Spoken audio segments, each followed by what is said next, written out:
मोहम्मद बिन कासिम 17 साल का एक लड़का महत्वाकांक्षी एवं महान योद्धा और साहसी था। उसका जन्म और पालन पोषण सऊदी अरब के ताइफ में हुआ था। उसने सिंध और मुल्तान के क्षेत्रों पर आक्रमण किया और यह एक ऐतिहासिक जीत है जिसे दुनिया का इतिहास में याद किया जाएगा। वह एक क्रूर राजा नहीं था, वह समृद्ध संस्कृति और सभ्यता पर आधारित क्षेत्र पर स्थापित करना चाहते थे। वह एक बेहतरीन प्रशासक हुआ था। जब वह सत्ता में आया तो खलीफा उसकी सफलता को पचा नहीं पाया और उसे झूठे आरोप में गिरफ्तार कर लिया। उसे अरब वापस भेज दिया गया जहां उसकी हत्या कर दी गई। सिंध में उसकी मूर्तियों की पूजा किया करते थे, लेकिन चूंकि खलीफा उदार नहीं था इसलिए वे लंबे समय तक शासन नहीं कर सका। नमस्कार दोस्तों, लगभग 632 ईस्वी में हजरत मोहम्मद मुस्तफ़ा सल्लल्लाहु अलैहि वसल्लम की वफात यानी मौत के बाद 6 वर्ष के अंदर ही उनके उत्तराधिकारियों ने सीरिया, मिस्र, उत्तरी अफ्रीका, स्पेन एवं ईरान को जीत लिया। उस समय खलीफा साम्राज्य फ्रांस के लायर नामक स्थान से लेकर अक्सा एवं काबुल नदी तक फैल गया था। वफात के बाद खलीफा संस्था का गठन हुआ जो इस बात का निर्णय करती है कि इस्लाम का उत्तराधिकारी कौन होगा। तो हजरत मोहम्मद मुस्तफ़ा सल्लल्लाहु अलैहि वसल्लम के दोस्त अबू बकर को उनका उत्तराधिकारी घोषित किया गया। पहले 4 खलीफाओं ने हजरत मोहम्मद मुस्तफ़ा सल्लल्लाहु अलैहि वसल्लम साहब से खिलाफत हासिल की। उनमें से उम्मदों और आबासियों के काल में इस्लाम का विस्तार काफी हुआ। अब्बासियों ने ईरान में अपनी सत्ता कायम की और ईरान की पारसियों को या तो इस्लाम ग्रहण करना पड़ा या फिर वे भागकर सिंध में आ गए। जब सिंध में भी आक्रमण बढ़ने लगे तो वे गुजरात में बस गए।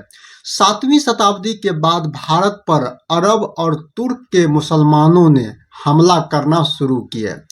अरब के खलीफाओं ने भारत पर कई अभियान चलाए। पहले भारत में अफगानिस्तान भी शामिल था।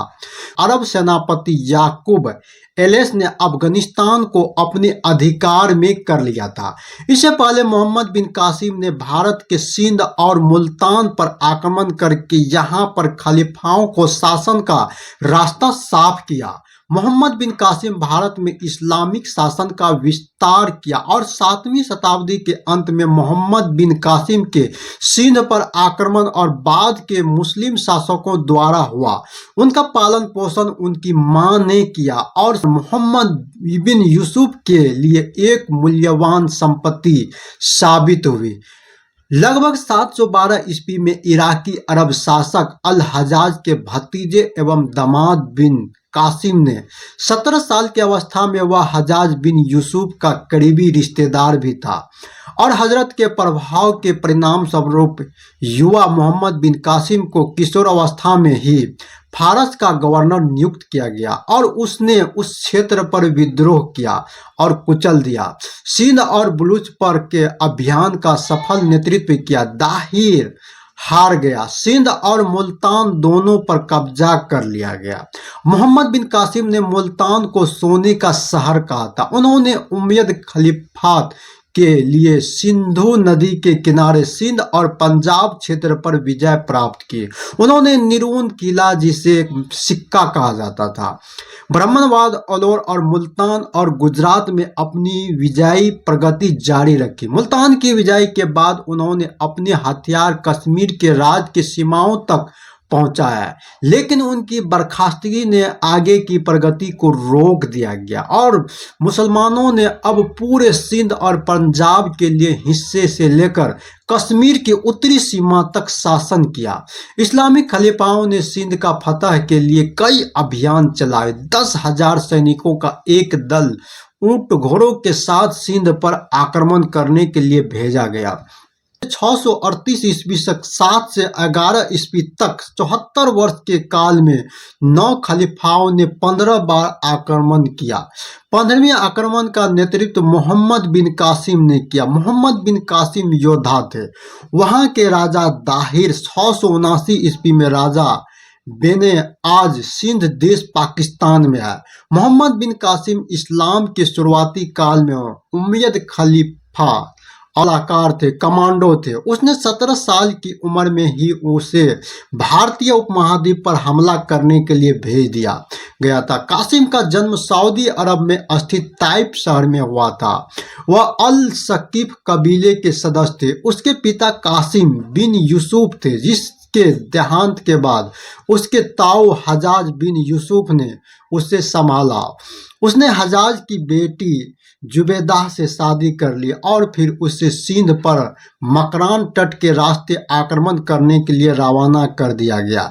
कासिम के अभियान को हजाज कुफा नामक शहर में बैठकर नियंत्रित कर रहा था। कासिम की मौत कैसे हुई, इस बारे में तो घटनाओं का वर्णन मिलता है कि चचनामा नामक ऐतिहासिक दस्तावेज के अनुसार कासिम ने जब राजा दाहिर सेना की बेटियों को तोहफा बनाकर खलीफा के लिए भेजा तो खलीफा ने इसे अपना अपमान यह समझकर समझा कि कासिम पहले ही उनकी इज्जत लूट चुका है, अब खलीफा के पास भेजा है। ऐसे समझकर खलीफा ने मोहम्मद बिन कासिम को बैल की चमड़ी में लपेटकर वापस दाशमिक मंगवाया और उसी चमड़ी में बंद होकर दम घुटने से वह मर गया। लेकिन बाद में खलीफाओं को पता चला कि दाहिर सेना की बेटियों ने झूठ बोला तो उसने तीनों बेटियों को जिंदा दीवार में चुनवा दिया।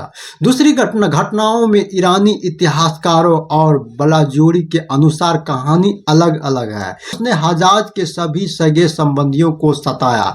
बाद में उसने मोहम्मद बिन कासिम को वापस बुलाकर इराक के मोसुल शहर में बंदी बनाया और वहीं पर उस पर कठोर व्यवहार और पिटाई की गई, जिसके चलते उसने दम तोड़ दिया गया। 661 ईस्वी में उमय्यद वंश के मुआवियन ने जब इस्लाम की सर्वोच्च सत्ता हासिल की तो सिंध में भी एक बड़ी परिवर्तन हो गया। महाराजा चच, जिन्होंने पिछले 40 वर्षों से सिंध में सफलतापूर्वक शासन किया और उससे अरबों के हर हमले से बचाया, अब उसका निधन हो गया था। उसकी जगह उसके भाई चंदर ने गद्दी 662 ईस्वी से 669 ईस्वी तक संभाली, लेकिन 7 साल बाद उनका भी निधन हो गया। अब महाराजा चच के बेटे डाहिरा ने अरोर को केंद्र बनाकर शासन शुरू किया, जबकि महाराजा चंदर के बेटे दुरेज ने ब्राह्मणवाद को राजधानी बना लिया। 1 साल बाद ही महाराजा चच के दूसरे बेटे डहर ने दुरेज को हराकर ब्राह्मणवाद पर अपना अधिकार जमा लिया। इस प्रकार अगले 30 वर्ष और 670 से 700 ईस्वी तक दाहिरा और दहर दोनों भाई अलग अलग केंद्रों से सिंध का शासन संभालते रहे। 700 ईस्वी में दाहर की मृत्यु हो गई और संपूर्ण साम्राज्य महाराजा दाहिरे के पास आ गया। इसे आंतरिक उठापटक के बावजूद भी सिंध उमय्यद और हमलावरों से एकदम सुरक्षित था। महाराजा दाहिरा के शासनकाल में मुआविया के अतिरिक्त यजीद और मुआविया और द्वितीय मरवान और अल और मलिक खलीफा के बन चुके थे। इन सभी ने कई बार सिंध पर अपने युद्धक अभियान भेजा, लेकिन महाराजा दाहिरा एक कुशल योद्धा थे और उन्होंने हर बार उन उम्मीद और हमलावरों को अपनी सीमा से बाहर खदेड़ा था। इस्लाम का भारत पर पहला हमला 636 ईस्वी में हुआ और 711 ईस्वी तक इसे 75 वर्ष पूरे हो गए। रशीदून और खलीफाओं के बाद उमय्यद खलीफाओं ने अफ्रीका के उत्तरी इलाकों से लेकर यूरोप तक अपनी पकड़ बना ली थी, मगर भारत अभी तक इस्लाम के जद से एकदम बाहर था। अबद अल और मलिक का जब खलीफा था तो उसने 694 ईस्वी में हजाज नाम का एक मुस्लिम को इराक का गवर्नर बनाया। अबद अल मलिक के बाद उसका बेटा अल वालिद 705 ईस्वी में खलीफा बना तो उसने भी हजाज को वहां का गवर्नर बनाए रखे। सिलोन के वर्तमान श्रीलंका से इराक जा रहे थे। हजाज की कुछ समुद्री जहाजों को देवल बंदरगाह के समीप लूट लिया गया। ब्रिटिश इतिहासकारों ने इन्हें समुद्री लुटेरे को संज्ञा दी। वास्तव में यह समुद्री लुटेरे नहीं थे, क्योंकि भारतीय समुद्री सीमा में न इस्लाम और न ही भारतीय इतिहास में इससे पहले ऐसी किसी घटना का जिक्र किया गया है। संभवतः यह भारतीय जहाजों द्वारा इस्लाम जहाजों को उन लूटों को बदला होगा जो कि भारतीय समुद्री तटों पर हमला करते आए थे। मोहम्मद बिन कासिम एक नवयुवक अरब सेनापति था। उसे इराक की प्रांतपति अल हजाज ने, जो मोहम्मद बिन कासिम के चाचा और ससुर भी था, सिंध के शासक और दाहिरा को दंड देने के लिए भेजा था। कासिम को सिंध भेजने का कारण यह था कि समुद्री लुटेरे अल हजाज के जहाजों को जिस क्षेत्र में लूट रहे थे वह क्षेत्र दाहिर के राज में आता था। दाहिर ने इस बात से साफ इनकार किया था कि लुटेरों से इसके राज का कोई संबंध नहीं है। कासिम का भारत आगमन अल हजाज ने दाहिर से अपने लूटे गए जहाजों के बदले जुर्मानों की मांग की थी, किंतु दाहिर ने समर्था जताते हुए कहा कि उसका उन लुटेरों पर कोई नियंत्रण नहीं है। दाहिर के इस जवाब में क्रुद्ध होकर खलीफा अल हजाज ने सिंध पर आक्रमण करने का निश्चय किया। लगभग 712 ईस्वी में अल हजाज के भतीजे एवं दामाद मोहम्मद बिन कासिम ने 17 वर्ष की आयु में सिंध का अभियान का सफल नेतृत्व किया। मोहम्मद बिन कासिम का आक्रमण 711 से 715 ईस्वी। मोहम्मद बिन कासिम ने लगातार कई आक्रमण किए और अपने इन आक्रमणों में उसे विजय प्राप्त होती चली गई। उसने अपने नेतृत्व में जितने भी अभियान चलाए उन सभी में लगभग उसे विजय प्राप्त हुई। कासिम के द्वारा किए गए आक्रमणों में उसकी निम्न विजय उल्लेखनीय है। देवल विजय। एक बड़ी सेना लेकर मोहम्मद बिन कासिम ने 711 ईस्वी में देवल पर आक्रमण कर दिया। दाहिर ने अपने आदूरदर्शिता का परिचय देते हुए देवल का रक्षा नहीं की और पश्चिमी किनारों को छोड़कर पूर्वी किनारों से बचाव की लड़ाई प्रारंभ कर दी थी। दाहिर के भतीजे ने राजपूतों से मिलकर किले की रक्षा करने का प्रयास किया, किंतु असफल रहा। नेवन विजय। नेवन पाकिस्तान में वर्तमान हैदराबाद के दक्षिण में स्थित चराग के समीप था। देवल के बाद मोहम्मद बिन कासिम नेवन की ओर बढ़ा। दाहिर ने नेवन की रक्षा का दायित्व एक पुरोहित को सौंपा। अपने बेटे जय सिंह को ब्राह्मणवाद बुला लिया और नेवन में बौद्धों की शाखाएं अधिक थी। उन्होंने मोहम्मद बिन कासिम का स्वागत किया। इस प्रकार बिन युद्ध किए गए मीर कासिम का नेवन दुर्ग पर अधिकार हो गया। सेहवान विजय। और नेवन के बाद मोहम्मद बिन कासिम सेहवान और सिविस्तान की ओर बढ़ा। इस समय वहां का शासक माजरा था। इसने बिना युद्ध किए ही नगर छोड़ दिया। बिना किसी कठिनाइयों के सेहवान पर मोहम्मद बिन कासिम का अधिकार हो गया। शीशम के जाटों पर विजय। सेहवान के बाद मोहम्मद बिन कासिम ने शीशम के जाटों पर अपना अलग अलग आक्रमण किया और बाजरा यहीं पर मार डाला गया। जाटों ने मोहम्मद बिन कासिम के अधीनता का स्वीकार कर ली और रोआर की विजय। और शीशम विजय के बाद कासिम रोआर की ओर बढ़ा। दाहिरा और मोहम्मद बिन कासिम की सेनाओं के बीच घमासान युद्ध हुआ।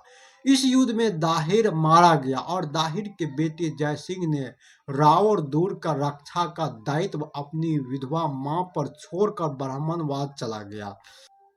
दुर्ग की रक्षा करने में अपनी मां को असफल पाकर दाहिर की विधवा पत्नी ने आत्महत्या कर लिया। उसके बाद कासिम का रावर पर नियंत्रण स्थापित हो गया। ब्राह्मणवाद पर अधिकार। ब्राह्मणवाद की सुरक्षा का दायित्व दाहिरे के पुत्र जय सिंह के ऊपर था। उसने कासिम के आक्रमण का बहादुरी के साथ सामना किया, किंतु नगर के लोगों का विश्वासघात के कारण वह पराजित हो गया। ब्राह्मणवाद पर कासिम का अधिकार हो गया। कासिम ने यहाँ का कोष तथा दायरे की दूसरी विधवा रानी लाडी के साथ उसकी 2 पुत्रियां और सूर्योदेवी तथा परमल देवी अपनी कब्जे में कर लिया। अलोरा विजय। ब्राह्मणवाद पर अधिकार के बाद कासिम अलोर पहुंचा और प्रारंभ में अलोर के निवासियों ने कासिम का सामना किया, किंतु अंत में विवश होकर आत्मसमर्पण कर दिया गया। और मुल्तान पर विजय। अलोरा पर विजय प्राप्त करने के बाद कासिम मुल्तान पहुंचा और यहाँ पर आंतरिक कलह के कारण विश्वासघातियों ने कासिम की सहायता की और उन्होंने नगर के जल स्रोत की जानकारी अरबों को दे दी, जहां से दुर्ग निवासियों को जल की आपूर्ति की जाती थी। इससे दुर्ग को सैनिकों ने आत्मसमर्पण कर दिया और कासिम का नगर पर अधिकार हो गया। इस नगर से मीर कासिम को इतना धन मिला कि इसने इसे स्वर्ण नगर नाम दिया गया। प्रश्न पूछा जाता है यूपीएससी बीपीएससी के लेवल, जो मोहम्मद बिन कासिम के पतन का कारण क्या था? मोहम्मद बिन कासिम द्वारा पराजित सिंध का शासक कौन था? हर्षवर्धन, पृथ्वीराज चौहान, राजा दाहिरा, गयासुद्दीन बलबन। इसका आंसर होगा राजा दाहिरा। मोहम्मद बिन कासिम किस खिलाफत के शासक थे? Abbasid, Rashidun, Umayyad, Fatimid. इसका आंसर होगा उमैयद। मोहम्मद बिन कासिम ने किस शहर को सोने का शहर कहा था? दिल्ली, मुल्तान, लाहौर और देवल। इसका आंसर होगा मुल्तान। मोहम्मद बिन कासिम गैर मुसलमानों पर कौन सा कर लगाया था? ज़कात, खुम्मस, जजिया, उस्र। इसका आंसर होगा जजिया। हजाज बिन यूसुफ का मृत्यु के बाद मोहम्मद बिन कासिम का क्या हुआ? उसने अपनी विजय का विस्तार जारी रखा। दूसरा, उससे पदोन्नति किया गया। सी, उसे वापस बुला लिया गया और मार दिया गया। डी, उसे खलीफा बना गया। इसका आंसर होगा उसे वापस बुला लिया गया।